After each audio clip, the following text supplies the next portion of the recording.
All right, I will say good evening. But again, all kidding aside, tremendous yashkach to Reb Shmuel for always taking such good care of us every night. Delicious, absolutely delicious.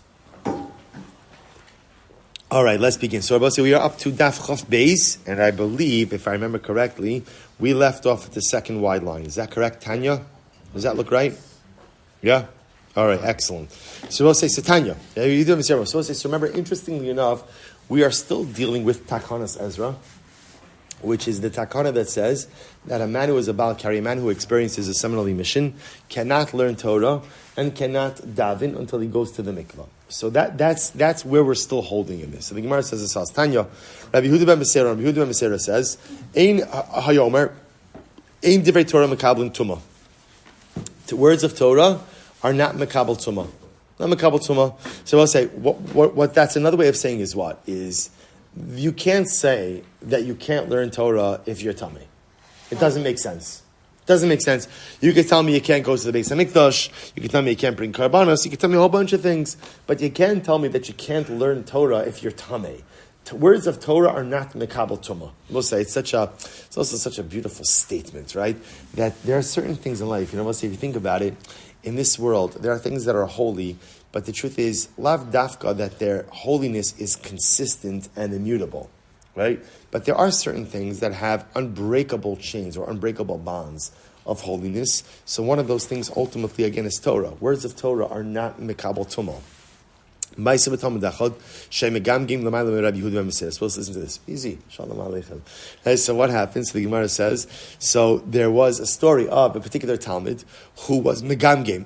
Rabbi say Megamgame was, he was in the Beis Medrash, and he was like, Megamgame, I don't want to use the word stuttering, because it's not a stutter, but like he was like, what was it? Stammering, right? But not stammering because, maybe there was a speech issue. Just like you could tell, like somebody wants to say something, but they don't want to say something, so they kind of like, nah. Right? Josh Rosemore, look at this. It's like an all-star night tonight. Baruch Hashem. Incredible. All right, so let's say, so now, 22a, third wide line. So the Talmud was kind of like muttering, stammering. He wasn't clearly enunciating his words. So what happened? So Amar le B'ni, Psach Picha, V'ya'iru Dvarecha. So this is so beautiful. Rabbi Yehuda ben Beseira kind of caught on. I don't know how he intuited this, but he figured that the guy was a Baal Kari. How exactly you intuit that? Don't try that, right? In general, right? So, but somehow he intuited that the guy was a Baal Kari, and so he says to the guy, essentially, he said it much nicer, but he said, like, spit it out, right? Psach Picha, open your mouth, V'ya'iru Dvarecha, let your words shine forth.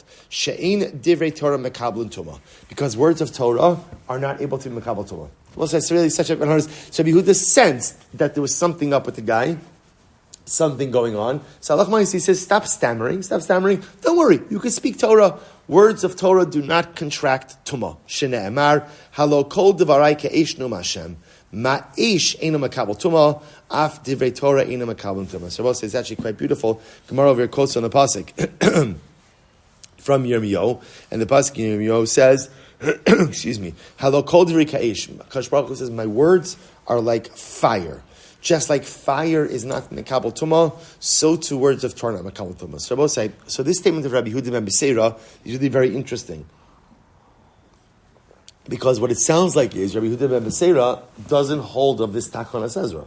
Right? Remember again, the whole chap of Takanas Ezra is if a man has a seminal emission, you can't learn Torah, you can't daven until you go to the mikvah.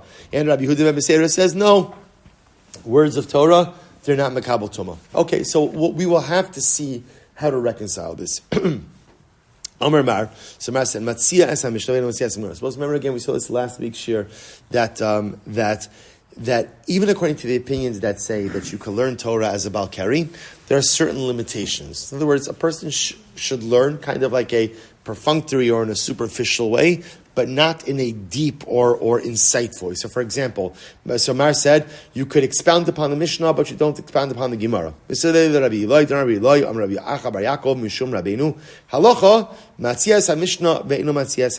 could expound upon the Mishnah, but you can't expound upon the Gemara. So Gemara says, in reality, kitanoi. This is a machlokes, and what's machlokes tanoim? What could a Baal Kari do? That's the bottom line. It's machlokes tanoim. So Matzias Mishnah Ve'ino Matzias Gemara. Divrei Rabbi Meir. Meir says you could expound upon Mishnah, but you can't expound upon Gemara. Rabbi Huda ben Gamliel Omer. Rabbi Huda ben Gamliel says Mishum. Rabbi Chanina ben Gamliel Zeh v'Zeh Aser. He holds no. You can't expound on Mishnah. You can't expound on Gemara. Va'amri la Zeh v'Zeh Mutter. Others say both are permitted. Man do Amr Zeh v'Zeh Aser. Rabbi Yochanan Sandler. The one who says that both are Aser, he holds like Rabbi Yochanan Sandler. Man do Amr Zeh v'Zeh Mutter. Rabbi Huda ben Beseira. And the one who says both are permitted holds like Rabbi Huda ben Beseira. Okay, so we'll say, so the point over here is machlokes tanoim. So there's a real fundamental machlokes about what a Baal Keri can or can't do before going to the mikvah. Rav Nachman. So Rav Nachman Bar Yitzchak. Nahag Alma Kahani Tlas Sabi. In general, we conduct ourselves like three old men. In other words, we paskin like three elders. Which three elders? Number one, Berachos Hagaz Krabi Yoshia. We'll say Berachos Hagaz is the halacha that says that when you shear your sheep, you give the first shearings to the Kohen. It's one of the right Kohanim get multiple gifts. They get truma, they get certain sacrificial parts, and what they also get are the first shearings. The first shearings. So we pass like Rabbi Yoshia by Reish Tzkaz. Now we don't know what Rabbi Yoshia says. We'll get to it in just a moment. Bekelayim Rabbi Yehuda ben Beseira. We'll say kelayim refers to forbidden mixtures. The prohibition to plant different species together. So we hold like Rabbi Yehuda ben. We hold like Rabbi Yoshia when it comes to kelayim. And ultimately, again, Rabbi Yehuda ben Beseira b'divrei Torah, and like Rabbi Yehuda ben Beseira when it comes to a Baal Keri and divrei Torah. So let's expand upon each of these things. What does it mean, Rabbi Yoshia Berachos Hagaz? What does it mean that we call it Rabbi Yoshia when it comes to the first shearings? So the Gemara says. Disanya Rabbi Eloi Omer Reishis Hagaz Eino Noeg Ela Ba'aretz. It's actually quite interesting. So ultimately, Rabbi Eloi says that Reishis Hagaz only applies in Eretz Yisrael. So the halacha of first shearings only applies in Eretz Yisrael, and that's how he paskin. Okay, Rabbi Yoshia b'kilayim. What does it mean paskin Rabbi Yoshia when it comes to kilayim forbidden mixtures? K'dichsev karmechal lo sizra, right? Lo sizra karmechal kilayim. Rabbi Yoshia Omer. The old is supposed to say in general, you are not allowed to plant something else in your vineyard, right? So there's a whole bunch of halachas that deal with this, that namely, again, how you have to make sure to space other items from your vines, right? You can't plant things too close to each other. Those are forbidden mixtures. Rabbi Oshia says, the olam eino chayiv ad sheyizrachita usaora v'chartzon b'mapoles yad. And ultimately, again, Rabbi Yoshia says, you're only chayiv if you plant literally again a wheat kernel, a barley kernel, and a grape seed all together in one. Okay, so this is his interpretation of the halacha over here. And Rabbi Yehuda ben Beseira divrei Torah. What does he know? Pastor Rabbi Yehuda ben Beseira when it comes to divrei Torah. What does that mean? The Sanya. Here we go. About saying the Sanya Rabbi Yehuda ben Beseira Omer ein divrei Torah mekablum tuma. So I will say this is the famous position of Rabbi Yehuda ben Beseira that we just saw it 5 minutes ago, right? But it's famous. Namely, Rabbi Yehuda ben Beseira says Torah is not mekabel tuma. What does it mean that Torah is not mekabel tuma? Rabbi Yehuda ben Beseira says even a Baal Keri is permitted to learn, permitted to daven, and there's absolutely no restrictions upon him. Okay, so I'll say, so now obviously we are left with a glaring problem, right? What's our glaring problem? We have, on one hand, Ezra, and Ezra seemed to say a Baal Keri really is precluded from davening, from learning. Maybe the only thing he could do is what? The only thing he could do is what? Is Shema, maybe because Shema is Daraisa. Right? But aside from that, no davening or learning. And Rabbi Yehuda ben Beseira is saying, no, a Baal Keri could do anything and everything. Right? Baal Keri could do anything and everything. Again, why? Because words of Torah are not mekabel Torah. So how we pass, how we reconcile, we're going to have to get to. So let's go a little bit right there. It says the Gemara, Kiyasa Ziri. Here we go, both say this is really incredible. Kiyasa Ziri Amar Batlua Letvilusa. Ziri came along and said, we have essentially negated the takana of Ezra. Wow, we've negated it. Once upon a time, the halacha was that a Baal Keri would have to go to the mikvah prior to learning Torah. We have been mevatel that takana. It no longer applies. Va'amrila, but luha l'netilusa. Others say, no, you're wrong, right, fake news. They weren't mevatel. They weren't mevatel tvila. What were they mevatel? Netila. People say, what does netila mean? Bless you. This is talking about netilas yadayim, ultimately again before davening. We'll say we know that there are multiple hand washings that we have in halacha. There's when you wake up in the morning, there's nigel vaser, netilas yadayim. There's also an additional halacha that says that before you daven, one should wash their hands, just a ritual washing. A ritual washing, so we'll say, listen to this. So some say, apparently the way this works like this. Zeiri said, the rabbis got up and decided to abolish the takana of Ezra. A Baal Keri doesn't have to go to the mikvah before learning or davening. Others say, no. That's not what Zeiri said.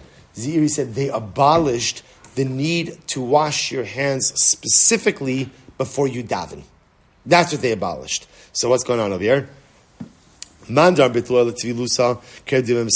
So we'll say the opinion that says that they abolished the need for a Baal Keri to immerse himself, that actually works out okay, right? Why? Whose opinion does it reflect? Whose opinion? Rabbi Yehuda ben Beseira. What did Rabbi Yehuda ben Beseira say? What did he say? Ein divrei Torah mekabel tumah. Words of Torah aren't mekabel tumah. They don't become ritually impure. So that makes sense. Mandar b'tluah l'tilusa. What about the opinion that says that they abolished the rule requiring you to wash your hands before davening? Kiha d'Rav Chisda layit amon demahader amay be'idan salusa. Rav Chisda cursed the person who would start looking for water at the time of davening. We'll say, what was the concern? In other words, as nice as it is to have to wash hands, we'll say, we live in such different times, right? You want water.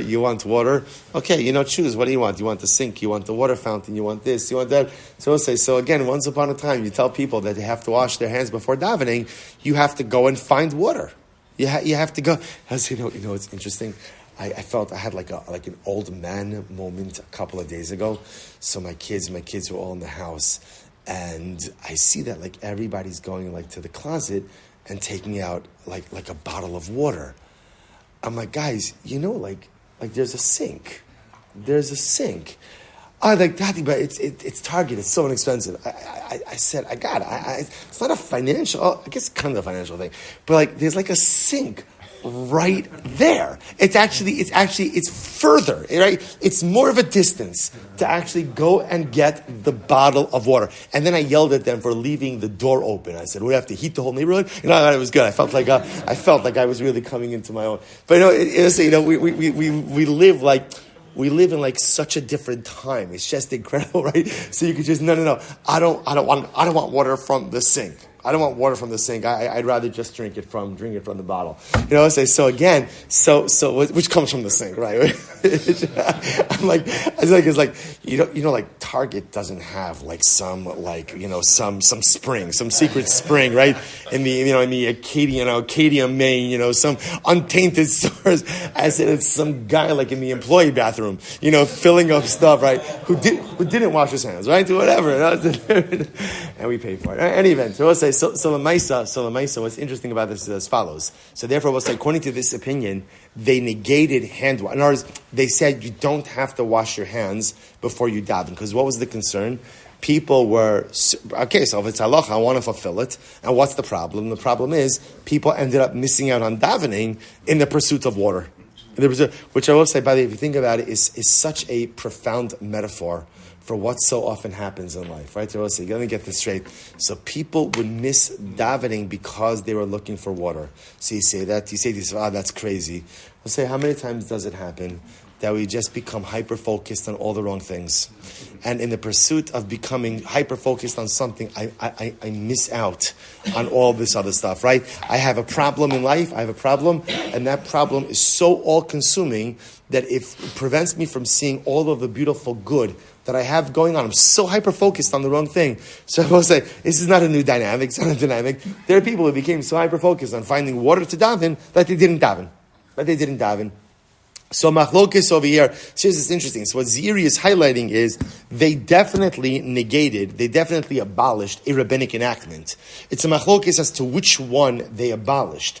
Was it Takanas Ezra, or was it the need to wash your hands before davening? Okay, again, both say we're going to do some good halacha lema'aseh in all of this. Let's go a little bit weiter. We're not finished yet. Tan Rabbana. So we'll say, here we go. So we'll say, this is fascinating. He says, Tan Rabbanan, Baal Keri, shenasnu alav tisha kabin. So we'll say, so here we go. What happens if you have a Baal Keri that didn't go to the mikvah, but instead he poured upon himself 9 kabin of water? So we'll say, so what's 9 kabin? Let's say, for our purposes, about 5.5 gallons. about 5.5 gallons of water. That's about 9 kavin. So essentially we'll say, or it's talking about, I think we mentioned this a little while back. Took a shower. I'm sorry?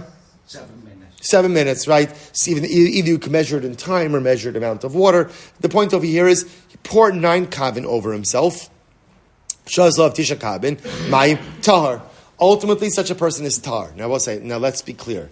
The concept of tisha kabin, the idea that you could pour upon yourself, right? I will say, and the idea over here is that tisha kabin is enough water to ensure that the body is thoroughly cleaned. Thoroughly clean. So watch this. So what happened over here?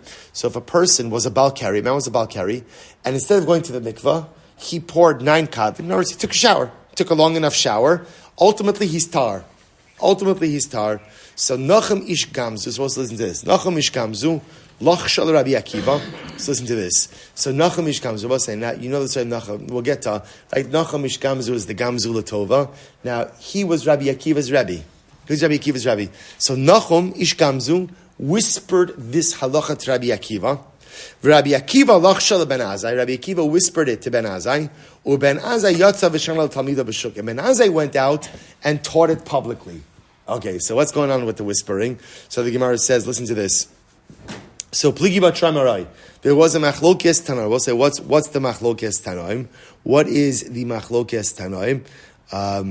Okay, fine. I want to do some Rashi. Fine. What was the machlokes tanaim? So pligi b'tramarai b'ma'arava. Right? So two Amoram and Eretz Yisrael argued on this. Rabbi Yossi bar Avin, Rabbi Yossi bar Zvida. Chad Amar Shana, v'chad Amar Lachsha. So we'll say, so one opinion says ultimately again that he taught it publicly. That Shana means to teach something publicly. Lachsha, whisper it, means you're teaching it privately but not teaching it publicly. So what's going on over here? Man ditani Shana mishum bittul Torah. So we'll say, understand what's happening over here. So we'll say, what's happening over here is essentially the modification of Takanas Ezra, right? Ezra instituted a halacha. What was his halacha? That a man who becomes a man who has a similar mission needs to go to the mikvah prior to learning Torah. What we begin to see, I will say, is then there was a movement to do one of two things. According to Rabbi Yehuda ben Beseira, they actually uprooted the halacha. They negated it. And we'll see how they negated it. According to this approach over here, they didn't negate it. Instead, what did they do? They modified it. How did they modify it? They say you don't need a mikvah. What do you need? Tisha kabin. You need a shower.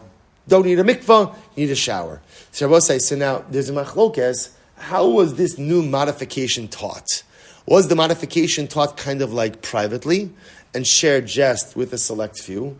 Or was the modification taught publicly?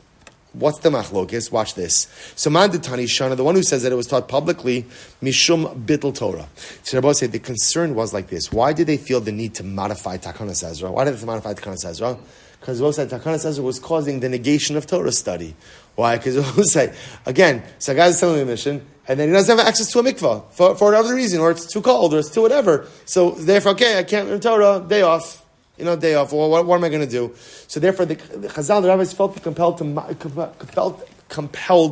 modify the takana so as not to cause the negation of Torah study, and therefore they taught the modification publicly. The Gemara says, "Umishum bittul perivria." Furthermore, we'll say Takanas Ezra introduced an unintended complication, which was apparently there was a decrease in the birth rate.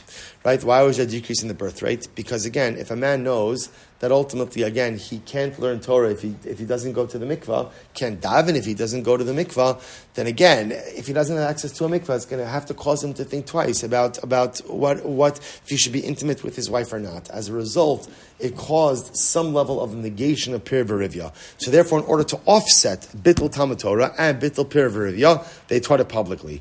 The one who says ultimately again that they whispered it is, why did they whisper it? Because again, both say now that this obligation for a mikvah was no longer in effect, they didn't want Talmidei Chachamim to constantly be with their wives. Right? Instead, they still wanted Talmidei Chachamim to exercise the same amount of proper restraint, even in the permitted realm of intimacy. I just want to stop over here for today. We're kind of still in the middle of this, but what we do begin to see, fascinatingly enough, is Takanas Ezra in its original form. According to Rabbi Yehuda ben Beseira, it's totally abolished. according to everyone else, it's modified. We'll see the further modification in Meretz Hashem tomorrow, and we're also going to do the halacha l'maisa. Shkoyach.